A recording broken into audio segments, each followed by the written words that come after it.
My name is Thea Atwood. I'm 38 years old. Not long ago, I sat at the respondent's table in a county courtroom, while a polished attorney with cufflinks brighter than my future referred to me as a kidnapper. The 3 children I had raised for 12 years were listed in legal paperwork as the people I had supposedly harmed. Across the aisle, my sister dabbed at dry eyes with a tissue she never really needed. 12 years earlier, she had pulled into my driveway, unbuckled her children, and asked me to keep them for 1 hour. 1 hour. What I got instead was 12 years of fevers in the middle of the night. School forms, inhalers, lunch notes, wet towels on bathroom floors, and children waking from nightmares calling for me. What she got was distance. Now she was back in town with expensive hair, a smooth lawyer, and a petition claiming I had stolen her family. What nobody in that courtroom knew, not the judge, not her attorney, not even my own, was that deep inside my purse, beneath my checkbook, there was a sealed envelope. It had been closed for 11 years. I had never opened it again after sealing it. In one corner, written in black ink, was the name of a city, Tulsa. And when that envelope was finally opened in court, everything changed. What the judge asked me after he read it, and what I answered, is where this story turns.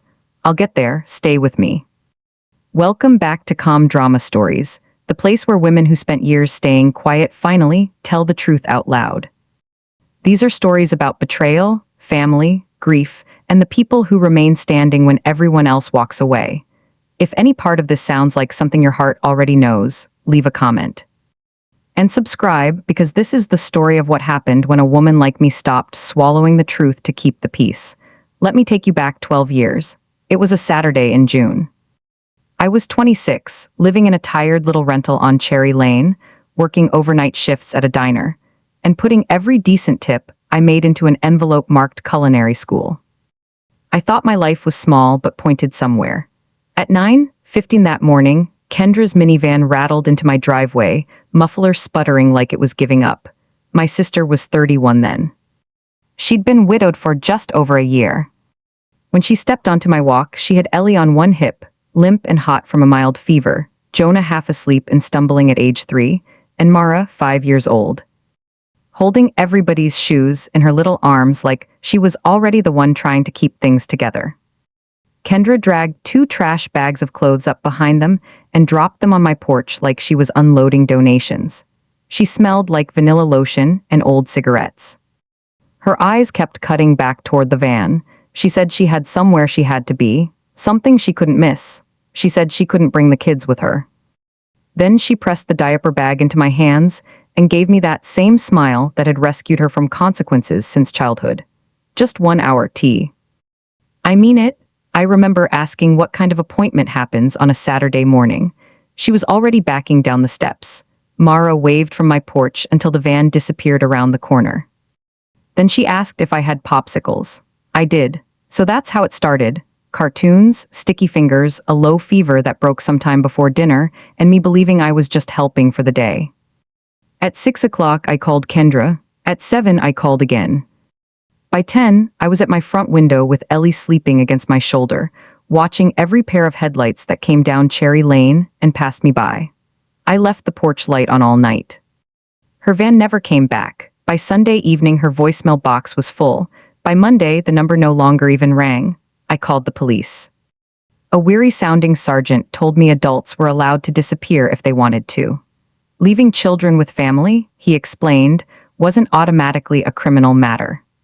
He told me to call back if I found evidence of danger. The danger I found was quieter than that. On Tuesday, I went to her apartment. Her landlord let me in because she owed him money and he thought maybe I might cover it. The place wasn't trashed. It was cleared out, closets empty, hangers gone, baby furniture gone. The crib had already been sold.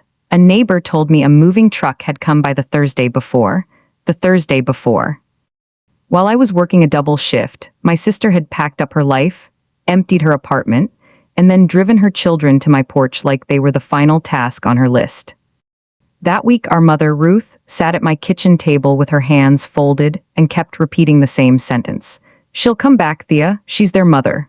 Mom said it like that settled something. Like biology was a rope no one could cut, like motherhood was gravity. I wanted to believe her. Kendra had lost her husband 13 months earlier in a highway accident, and grief can crack people open in ways that don't make sense from the outside. I told myself that's what this was. That she had snapped under something too heavy. I told myself that while I bought a second-hand car seat. I told myself that while I rearranged my tiny house so 3 children could sleep in it. Then one night, I tucked Mara into the fold-out couch in the room that still smelled like my old cookbooks and flour, and she looked up at me with those sharp little eyes and asked, "Was it because of us?" I told her no immediately. "No, baby, you didn't do anything wrong, not one thing. People like to ask how someone becomes a parent overnight. The truth is you do it badly at first, then a little less badly. Then the months stack up so high you realize you've been doing it for years." I took my culinary school application and slid it into a drawer. I picked up every shift I could get at the diner. I learned that Ellie only slept if the dryer was running. I learned Jonah's breathing got dangerous when he cried too hard. I learned the price of nebulizer medicine and the price of pretending you're not drowning. I stood in WIC lines. I clipped coupons. I learned lice treatment always seems to go on sale right before school starts. I got over embarrassment because embarrassment is expensive, and I had 3 kids depending on me more than I had pride to spare. Mom helped. She truly did. She watched them while I worked nights. She loved them deeply. But my mother came from a generation that believed family pain should be ironed flat before anyone outside the house saw it. At church, you didn't say a daughter had abandoned her children. You said she was away. You said she needed time. You said as little as possible. For a while, I let the kids believe some softened version of that too, because what exactly do you hand a 5-year-old? The truth? The truth was jagged. She was too young to hold it. The first time reality really cornered me wasn't over money. It was over a form. I was registering Jonah for kindergarten when I got to the bottom of the paperwork and found the line for parent or legal guardian signature. I stood there in the school office holding the pen, knowing I was neither in the eyes of the law. The secretary was kind. Too kind, which usually means she'd seen this before. She leaned in and said, "You need legal paperwork, honey." And legal paperwork, it turned out, required my sister. The school form was the warning. The emergency room was the verdict. 14 months after Kendra vanished, Jonah got a chest infection that turned ugly in the middle of the night. He was 4. His breaths came shallow and fast, his ribs tugging inward every time he inhaled. I drove him to the hospital at 2 in the morning, half-dressed and terrified. At triage, they asked if I was his mother. No. Legal guardian? Also no. They treated him because people in emergency rooms don't get to pick the neatness of a family before they save a child. But at about 4 in the morning, a social worker met me in the hallway with a folder and explained my position in plain terms. I had no legal authority. If he needed surgery, I couldn't consent. If the children needed insurance, school enrollment, long-term care, none of it was secure. And if someone decided to report the situation the wrong way, the state could step in, remove all 3 children, and place them in foster care until the courts sorted out where they belonged. Possibly 3 different homes. I sat in my car as dawn came up in the parking garage and made the first truly hard decision of my adult life. On Monday, I hired a lawyer. She told me the cleanest path would be legal custody through juvenile court, but the easiest version of that depended on Kendra signing the right papers. No one had heard from my sister in more than a year, so I hired a private investigator too, $1,800, half up front. He found her in 9 days, working at a lounge outside Tulsa under her maiden name. I emptied the envelope I had labeled culinary school, took 2 days off, and drove 900 miles. We met in a motel room off Route 66 because she didn't want me knowing where she lived. That was the first time I saw her after 14 months of silence. She looked better and worse in equal measure. Better dressed, new nails, a coat I knew she couldn't have afforded before. But there was something gone behind her eyes, something detached and cold, like she'd already moved herself out of our lives in every way that counted. I put the papers on the table by the window. Consent for legal custody. A mobile notary had been arranged for 3 o'clock. Kendra flipped through the pages like she was browsing a brunch menu. She never asked how the kids were. Never asked whether Ellie still got fevers, whether Jonah's breathing had improved, whether Mara was sleeping through the night. She didn't ask if they missed her. She asked what she got. I've never liked telling this part, and even now I'm careful with it. There was a number. She wrote it herself on motel stationery in that looping handwriting our mother used to admire. When I saw what she had written, something inside me went still in a way I don't think ever fully reversed. I paid it. At 3 o'clock, the notary arrived, watched her sign, stamped the papers, and left. While I was putting the signed documents back into my bag, Kendra lit a cigarette and smiled at me through the smoke. "You always wanted a little family," she said. "Looks like you got one." I stopped at the door and answered her in the calmest voice I had. "This isn't a game. I'm the person who stayed." Then I got in my car and drove 900 miles home with a folder on the passenger seat that was worth more than the car itself. I got back to Cherry Lane just before midnight and stood in the dark outside the room where the kids were sleeping, listening to them breathe. What she made me trade for that signature, what was inside the envelope, I'll come back to. We're not there yet. That fall, the court granted me legal custody. And then life somehow began to build itself, slowly, then all at once. 5 years later, I tried to make it permanent. I filed to terminate Kendra's parental rights so I could adopt the children outright. I spent $4,000 I didn't really have. The case died anyway. Kendra surfaced just long enough to hire a lawyer to object, then vanished again. The court couldn't complete service. The searches dragged on. Eventually, the case was dismissed. The law, I learned, leaves a door open for mothers. I learned to live with that door cracked. Life became good anyway. 6 years ago, I opened Bluebird Bakery with a small business loan and a used industrial mixer named Gladys. 5 years ago, I bought the house on Cherry Lane, the same one I had rented all those years earlier, because those kids had already lived through enough instability. I made thousands of lunches. Sat through science fairs, ear infections, stomach bugs, orthodontist visits, broken bones, and the heartbreak of being 13. I became fluent in school calendar magnets and permission slips and midnight fevers. The kids called me T, and I never asked for anything more than what they freely gave. Every June, though, one postcard arrived. Blank, no message, no signature, just a photo on the front, a beach in Florida, a snowy mountain, a casino, some random place in another state. The first time it happened, I called my lawyer. She said a blank postcard wasn't a crime, so I tucked them into the junk drawer under a rubber band and stopped mentioning them.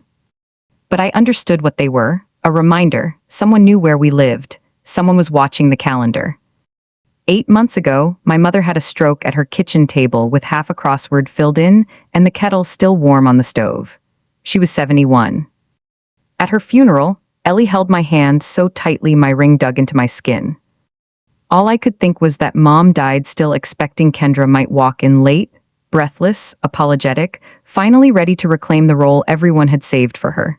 She never came. My mother's will was simple. The farmhouse just outside town, her savings, her life insurance, $312,000 altogether, went into a trust for her grandchildren. Education, first homes, a start in life. I was named trustee. Kendra's name appeared once, in the kind of sentence lawyers write when someone has been considered and intentionally excluded. But probate is thorough. Even a disinherited child must be notified. So notice was sent by certified mail to my sister's last known address and then forwarded again, and drifted through the system for months like a flare. No response. I let myself believe that was the end of it. Then one Tuesday in March, around 10 in the morning, a rental car stopped outside Bluebird Bakery, and a woman in a white wool coat and sunglasses stepped out. My hands recognized her before my brain did. They went cold against the metal proofing rack. 12 years, no calls, no birthdays, not even a flower at our mother's grave. She walked in like she was there for coffee and said, "Hi, T." She looked polished in the way some people do when everything about them seems newly purchased. The coat, the hair, the nails. But under it all, she was still Kendra. Same chin, same practiced tilt of the head when she wanted someone to soften before she asked for something ugly. The rush had already passed. The bakery was quiet except for ovens and cooling fans. She did the performance beautifully. She said she had been unwell, said she had spent years getting better. Said she was finally in a place to be the mother her children deserved. She told me she had thought about them every day. I looked at her perfect manicure and thought about the blank postcards in my junk drawer. Then I asked her one thing. Where were you when Mom was buried? For just a second the act slipped. Then she ignored the question. She leaned on my counter and lowered her voice. I want my kids back. Mara was 17, Jonah was 15, Ellie was 13. They were not babies. They were not waiting on a shelf where she had left them. I kept my hands flat on the counter and told her the children had school, routines, a life, and that none of this would be discussed over a pastry case. If she had something to pursue, she could do it through legal channels. That's when her tears dried up, like a faucet had been turned off. You'll be hearing from someone, she said. A week later, I did. A process server handed me 2 sets of papers. The first was a petition seeking custody of Jonah and Ellie and court review of Mara's status since she was nearly an adult. Her attorney was named Martin Voss, a man who wrote legal filings the way gossip columns write headlines. He claimed the consent Kendra signed all those years earlier was forged. He called the last 12 years wrongful retention. In one paragraph, the paragraph he clearly hoped others would repeat, he used the word kidnapping. The second filing challenged my mother's will. That was when the whole strategy became clear. If the will was overturned, the trust could collapse with it. And if my mother were treated as having died without a valid will, her estate would be divided between her daughters. Meaning Kendra could get half the farmhouse and half the money intended for those children. The custody fight was the emotional bait. The inheritance was the real prize. A few days later, a sheriff's deputy parked outside my bakery at lunchtime to ask gentle questions about custodial interference. He verified my legal custody order in 4 minutes and closed the matter within the week. But 4 minutes is long enough in a small town for people to decide what kind of woman you are. On Sunday night, I told the kids, I made meatloaf because I always make meatloaf when I need the room to feel normal while I say something that is. Your mother is back in town, I told them. There's going to be a legal process. Adults are handling it. School tomorrow is still school tomorrow. I said it as evenly as I could. Jonah reacted first. He shoved his chair back so hard it hit the wall and went outside to shoot hoops in the dark with a fury I couldn't follow. Ellie went still. That was worse. Her ears turned pink and her voice got very small. Does she want to meet us? There was hope in it. Fragile, dangerous hope. She had been 1 year old when Kendra disappeared. To her, a mother was mostly an outline. Mara waited until the younger 2 were gone before she asked her question. Why did she leave? Not the soft version, not the children's version, the real one. I gave her the answer I had rehearsed for years, the one I had polished smooth enough for a child to hold without bleeding. She got lost, I said. Some people do. Mara set down a plate and looked at me in a way that made me feel transparent. I'm not little anymore, Then she went upstairs. And I stood alone in the kitchen, understanding that the story I had used to protect them was beginning to fail under its own weight. The first hearing lasted 40 minutes. Martin Voss took up 35 of them. He was tall, solemn, and excellent at manufacturing borrowed outrage. He stood before Judge Alan Hollies and painted me as a woman who had slowly stolen a family and passed it off as sacrifice. My attorney, Carmen Ruiz, shut down the criminal language fast by putting the legal custody order and the sheriff's closed complaint into the record. You cannot kidnap children the court placed in your custody, but the civil side was trickier. The forgery accusation did exactly what it was supposed to do. It turned a document into a question mark. The judge ordered a handwriting expert. He appointed a guardian ad litem, Dana Winters, to represent the children's interests. And because courts are often inclined to give mothers the benefit of the doubt when they appear regretful, he granted Kendra supervised visitation, 2 hours a week at the Family Services Center. 2 hours a week. It sounds tiny until you've been the one carrying every hour for 12 years. Then it feels like someone drilling a hole into the bottom of your boat and asking why you look worried. After the hearing, in the parking lot, Carmen asked me the question she had every right to ask. The signature helps, but if they insist it's fake, do you have anything else from that day? I stared at a crack in the pavement for a long time. Yes, I said. She waited. I don't want to use it. She looked at me in that precise lawyer way of hers and said, then don't lose it. I didn't tell her I had guarded it for 11 years like a live wire. The Family Services Center had one of those cheerful little playrooms designed to make court-ordered contact look like healing. Through the glass, I watched my sister meet her children. She was incredible. I mean that without admiration. She had done her homework. She brought Jonah the exact sneakers he had posted about online. Ellie got a sketchbook and the expensive pens she always wanted but saved for. Mara got a vintage band shirt from the group on the poster above her bed. Social media is a gift registry if you're ruthless enough. Kendra cried when crying helped. She stopped when stopping looked stronger. She knew how to hold out a hand without seeming desperate.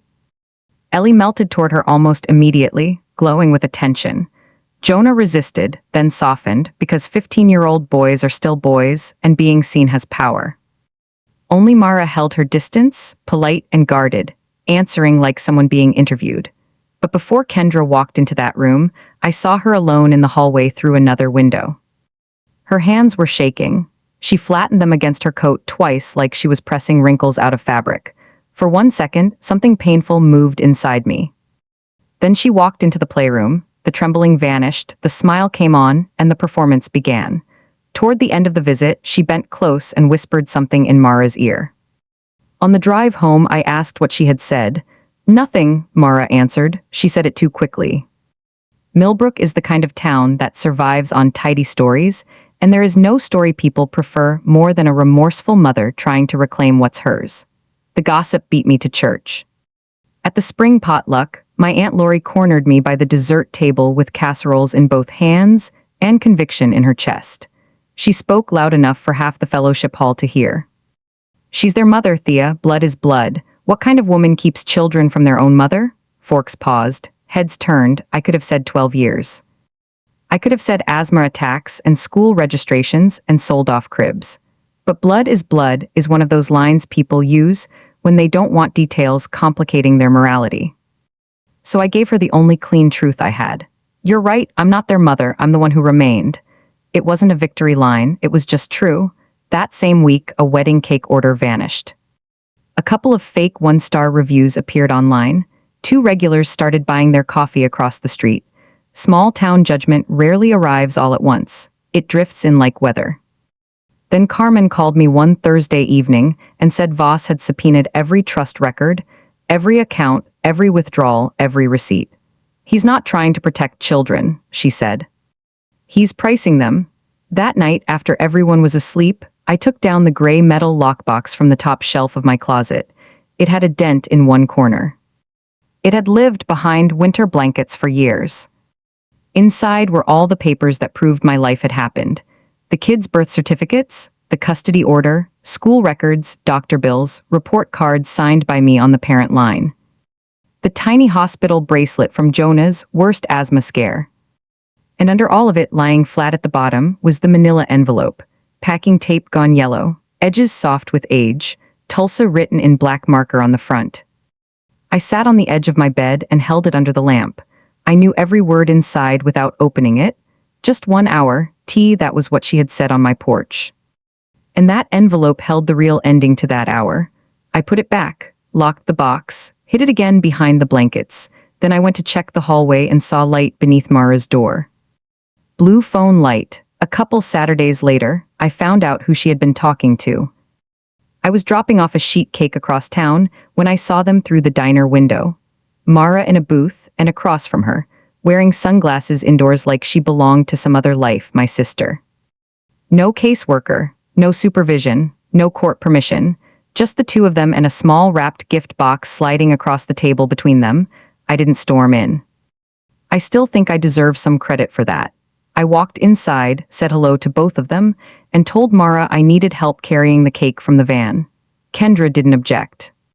She sat back with a tiny smile and let me take my own child out the door. In the van, Mara stared straight ahead, the wrapped box on her lap. Then she said, "She told me about the money."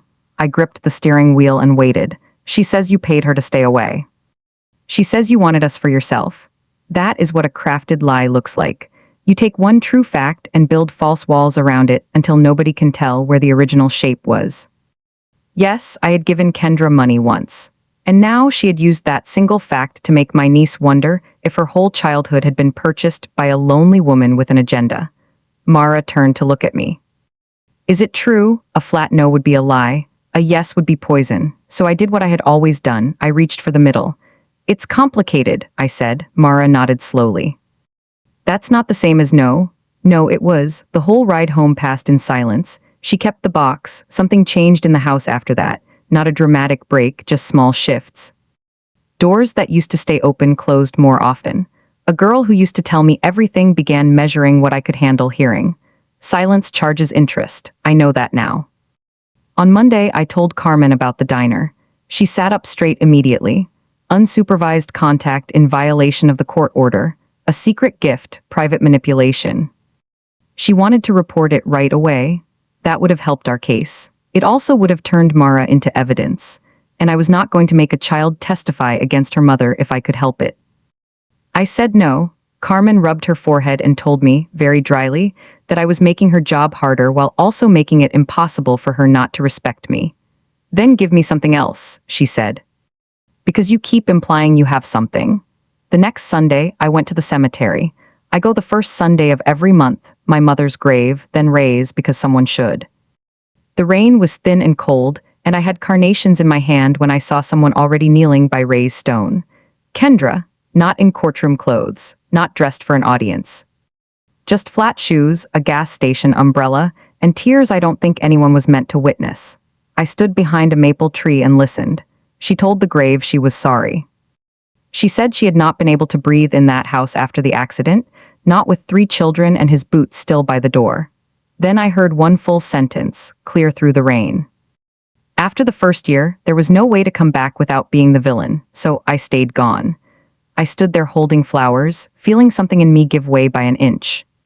For one long moment, I saw her as a human being instead of the enemy. A 31-year-old widow drowning in a life she wasn't equipped to carry. A woman raised to be admired, not to endure. I almost stepped out. I almost said her name softly. Then she stood, adjusted her coat, looked down at Ray's grave, and said in a completely different voice, "That house should have been half mine. Mom owed me that." And just like that, whatever softness had started rising in me died again. Depositions are cruel in a quiet, carpeted way. Voss took mine in slices. He asked when I took possession of the children, possession, as if they were items in storage. He asked whether I had ever blocked their mother from contacting them. Asked whether I benefited from controlling my mother's estate. Then he asked the question he'd been walking toward for 2 hours. "Did you ever pay my client money?" The room went still. I answered truthfully, "Yes." His smile barely changed. $15,000, correct? Wired out of state. No further questions, and I watched the shape of his story seal into place. Not the truth, the version he planned to sell. A woman without her own family buys 3 children from her grieving sister, helps her disappear, then spends 12 years pretending sacrifice made her noble. Every fact in it was technically real. Every meaning in it was corrupted. In the parking lot afterward, Carmen asked the thing she had been trying not to ask too bluntly. "That envelope, does it answer this?" "Yes," I said. Then we're past the point where hiding it protects anybody. The next morning, she laid out my options with the kind of honesty that leaves bruises. If we introduced the envelope, it would likely destroy the forgery claim, explain the payment, and collapse both cases. It would also become public record forever. If we didn't, we'd be trying to beat tears, biology, and a forged narrative using character evidence and 12 years of receipts. Neither option was clean. That same week, Dana Winters came to the house for the Guardian ad litem interviews. Sensible shoes, canvas tote, calm eyes. She looked through the pantry, saw the growth chart on the doorframe, the science ribbons, the lives built in ordinary details. She spoke to each child privately while I stood in the kitchen pretending not to listen with every cell in my body. Jonah came out quickly. Mara took longer. Ellie took the longest. When she came into the kitchen, she clutched her sketchbook to her chest and asked in a small voice, "Did Mom ever try to come back?" My old answer rose to my lips and died there. Before I could answer, the mail slot clanged. Certified letter, settlement proposal. It was the most truthful thing Kendra had sent me in 12 years because it involved actual numbers instead of emotional theater. She would drop the custody case, drop the will challenge. Sign full, permanent surrender of parental rights, consent to adoption, everything notarized and final. In exchange, I would pay her $80,000 from my own money. Not from the trust, Carmen emphasized. Because even Voss knew that would be too obvious, and stepped down as trustee in favor of a neutral corporate manager. $80,000. Painful but not impossible. It would mean borrowing against the bakery, against the house, against everything I had spent years building. It would also end the war without exposing the children to what was inside that envelope. No trial, no public exhibit, no transcript with their mother's handwriting preserved for strangers. The envelope could stay sealed forever. All it required was that I do, on a larger scale, exactly what I had already done once. Pay, be quiet, call it protection. Wait for her to come back in another 5 or 10 years to renew the arrangement. I asked myself that night what anyone would do for their family if the price tag were high but survivable. I sat at my kitchen table with the checkbook open under the lamp. I had already run the numbers on a bakery napkin. Line of credit, refinance, home equity, ugly math but possible. Around midnight, the stairs creaked and Mara came down in an old robe. She saw the checkbook, saw the settlement letter, understood everything at once. That's why she's really here, she said. I didn't insult her by pretending otherwise. Then she leaned across the table and ended 11 years of my strategy in one sentence. If you pay her again, she'll just come back again. Again. The word sat between us like it had lived there forever. Then she said the thing that split me open. Stop protecting me from my own life, 17 years old, my girl. She squeezed my shoulder and went back upstairs, leaving me with the checkbook and the truth. I sat there a while longer just to make sure my answer wasn't anger talking. Then I closed the checkbook. At 3 in the morning, I stood in my closet and looked at the gray box behind the blankets. At 9, I put that box on Carmen's desk. No settlement, I told her. I paid for her silence once. I'm not buying my family back in installments for the rest of my life. Then I unlocked the box, took out the envelope, and for the first time in 11 years, I said out loud what was inside it. Carmen didn't touch it right away. Lawyers know when paper is heavy. She walked me through the consequences slowly. Once the envelope became an exhibit, Voss would see it. Once it entered evidence, it entered the record. Reporters could request it. Nosy neighbors could request it. One day, the kids themselves could request it. I told her then that if they were ever going to hear it, they would hear it from me first. We rejected the settlement before noon. At 4:11 that afternoon, Voss replied by email. See you at trial. Dana Winters filed her report the week before trial. The important part came first. The children were deeply attached to me, the only stable parent they had known for most or all of their lives. Removing them would be harmful. She recommended my custody continue. Then came the other sentence. The guardian's long-standing lack of transparency with the children regarding their mother's departure was noted with concern. She was right, I didn't fight that. 2 nights before trial, Mara announced she was coming to court. I said no immediately. She pointed out she was 17, it was a public courtroom, and nobody could stop her from watching adults discuss her life. She was right about that too, so I ironed her best blouse. The night before court, I didn't sleep. I sat on the edge of my bed with the envelope in my lap while Ellie's white noise machine whispered ocean sounds down the hall. By this point, I knew what I was about to do. In less than 12 hours, their mother was going to die a second death. Not physically, but in the shape they had held of her, and I would be the one who brought the paper that buried the last lie. The courtroom smelled like dusty wood and old heat. Judge Hollies presided. A small audience from town filled the gallery just enough to make it feel like church gossip with legal seating. In the second row sat Mara in her iron blouse, hands folded, jaw set. Kendra took the stand in soft gray and gave the performance of her life. She spoke of illness, of instability, of getting help, of spending years trying to rebuild herself. She trembled in exactly the right places. When she looked at me, she spoke like a wounded mother describing a theft. My little sister always wanted what I had, she implied. She paid me to vanish, she said. That signature was not hers. She cried. People leaned toward her. And for a moment I saw how she might win. Then Carmen called me. She started with the simple record of life. Custody order, school files, medical forms, 12 years of signatures, 12 years of showing up. Then Voss stood. He came at me gently, which is how some people do their worst damage. Wasn't it true I had wanted a family? Wasn't it true I had located Kendra through a private investigator? Wasn't it true money had changed hands? He built the staircase carefully. Then he climbed to the top and asked the question he had saved for this moment. Isn't it true, Miss Atwood, that you purchased 3 children for $15,000? The ceiling fan clicked. Somewhere in the gallery, someone stopped moving altogether. I looked at Mara. Then I looked at Judge Holly's, and in the voice I use when ovens are failing and panic won't help, I said, "No, sir, and I would like to offer an exhibit." Voss objected automatically. Carmen was already at the bench with the exhibit list. This document had been disclosed, described, fought over, protected until introduced through my testimony. The judge allowed it. I told the court it was an envelope sealed 11 years earlier in a motel outside Tulsa on the day my sister signed the custody papers. I said I had kept it closed ever since because of what it would cost 3 children to someday read what was inside. The bailiff carried it to the bench.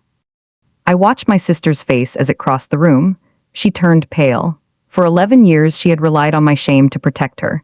Now she was watching that protection end. She asked me for 1 hour, I said. I gave her children 12 years. The rest is in that envelope. Judge Holly's opened it with a letter opener. 3 items slid onto the bench. First, the original notarized custody consent with the raised seal and blue ink signature. The very thing Voss had spent months calling a forgery. Second, the wire receipt showing $15,000 withdrawn from an account I had once labeled for culinary school. Third, the motel stationery. I knew every curl of that handwriting before he ever spoke. He read it once. Then he read it again. "You want the papers? 15,000. I'll sign whatever you bring. Don't come after me again. Tell them I died if that makes it easier." The room went so quiet it felt hollow. Judge Holly's took off his glasses and looked at Kendra for a long time. Then he looked at me. "Miss Atwood," he said, in the gentlest voice I had heard all day, "do the children know?" Behind me I could feel Mara leaning forward. "Not yet," I answered. He held my gaze a moment longer, then adjourned for lunch and said the court would reconvene after the family had had time. There was a conference room off the hallway with a crooked table and a painted-shut window. That is where the real center of this story happened. Mrs. Callahan brought Jonah and Ellie from school. Mara was already there. I sat all 3 of them down and placed photocopies of the papers on the table face down under my hand. Then I paid the debt I had been avoiding for 11 years. I told them everything: the school form, the emergency room, the private investigator, the motel, the signed papers, the annual blank postcards. The fact that their mother had known where we were the whole time. I told them she had asked for money and I had paid it. $15,000, my school fund, my future at the time. And I told them why I had hidden it. Because I was afraid they would hear the wrong story. Afraid a child's mind would twist a receipt into proof they had been bought. Afraid they would question whether love could still be real if money had ever entered the room. Then I turned over the pages, and I let them read her note. "Tell them I died if that makes it easier." Ellie made a sound that still lives inside my bones. Jonah pulled her close and stared at the wall so hard I thought it might crack. Mara stood and read the note once, then again. When she looked at me, her voice was quieter than anger. "You let me think for 12 years that maybe it was us." That hurt more than if she had screamed. I didn't defend myself. Because she was right. I had told myself I was protecting them, and part of that was true. But I was also protecting the version of myself that didn't have to watch this exact moment happen. I had held the truth like it belonged to me. "It should have been yours," I said. "I'm sorry, it took a courtroom to make me tell it." Then I handed the papers to Mara, all of them.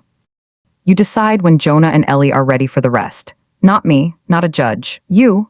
Ellie wiped her face and asked the only thing she really needed answered. "Did you ever want to send us back?" "Not for 1 minute," I told her. Court resumed after lunch. It didn't take long. Once the original consent was in evidence, once the notary seal was visible, once the note existed on the record, the forgery claim was no longer a legal strategy. It was potential perjury. Voss knew it. You could see it in the way his shoulders changed. After a whispered conversation at counsel table, Kendra withdrew the forgery allegation and admitted the signature was hers. Which meant the note was hers, which meant the payment meant what it had always meant. Judge Holly's denied the custody petition from the bench. He found abandonment. He said 12 years without a call, a dollar, a birthday card, or meaningful contact was not confusion, not illness, not bad timing. It was a choice made over and over again. He used the word choice like a hammer. The will contest collapsed with it. It is difficult to argue your mother was unfairly turned against you when your own handwriting explains exactly why she had reason. No handcuffs, no dramatic ending. Real life doesn't hand out those scenes as often as people think, and by then, I didn't need one. In the hallway afterward, Kendra passed us with Voss a few careful steps behind. She slowed near Mara. My daughter, yes, I'm calling her that now, stood straight and watched her mother like you watch a storm moving off across a field. Kendra opened her mouth, then closed it. Instead, she looked at me. For 2 seconds, there was no act in her face at all, just my sister, tired, older, empty-handed. You were always better at keeping things than I was, she said. Even them, then she walked out into the June sunlight, and not one of those children followed. 6 weeks later, with abandonment now on the record and Dana Winters supporting it, Carmen filed again to terminate Kendra's rights and begin adoption proceedings for Jonah and Ellie. No one objected. No one appeared. The certified notices came back signed for by somebody at a Nevada mail center. Mara turned 18 in October, which meant she was no longer a minor and technically outside the whole process, until one Sunday night she sat down at the kitchen table, slid a printout toward me, and said, "Do mine too, adult adoption. It's a real thing, and while you're at it," she said, eyes on the paper, "I want your last name." Then she glanced up and saw my face. "You're not just the person who raised me," she said softly. "You're my mother, the paperwork is just late." 12 years late, I signed anyway, not gracefully, not steadily, but I signed. The gray lockbox sits on the kitchen counter now, it's mostly empty. The originals are in the court file. The copies belong to Mara, who keeps them where Ellie won't accidentally find them before she's ready, and who asks Ellie's therapist, not me, when that day should come. That choice belongs to them now. We don't hoard each other's truths in this house anymore. We just hold one another. In June, a letter arrived from Nevada addressed to all 3 kids in Kendra's looping handwriting. I did not open it first. I did not hide it. I put it on the kitchen table among the bills, told them what it was, and walked out of the room. Through the doorway, I heard the 3 of them deciding together in low voices. When I came back, the letter was in the junk drawer next to the blank postcards and the still-wrapped gift box from the diner. Unopened. Maybe someday, their decision.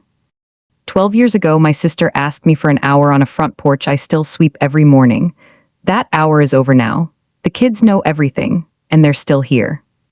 If there's anything my 12 years taught me, it's this. Blood can tell you where you started, but it cannot tell you who showed up. It cannot tell you who sat beside a hospital bed at 4 in the morning, who signed every school form, who packed thousands of lunches, who stood in the kitchen when everybody else kept driving past. Family is not decided by biology alone. It's built by the people who remain, by the people who tell the truth, even when the truth destroys the version of themselves they were most comfortable being. By the people still standing after every set of headlights has passed the house by. That's my story. One porch, one gray box, one sealed envelope. One judge asking the quietest question in Ohio. Do they know? And one family finally choosing truth over protection. If you've ever been the one who carried everyone else while keeping your own mouth shut, tell me where you're listening from. Someone else out there needs to hear it tonight. And subscribe to Calm Drama Stories. There are a lot of quiet women left with stories to tell, and some of us are done whispering.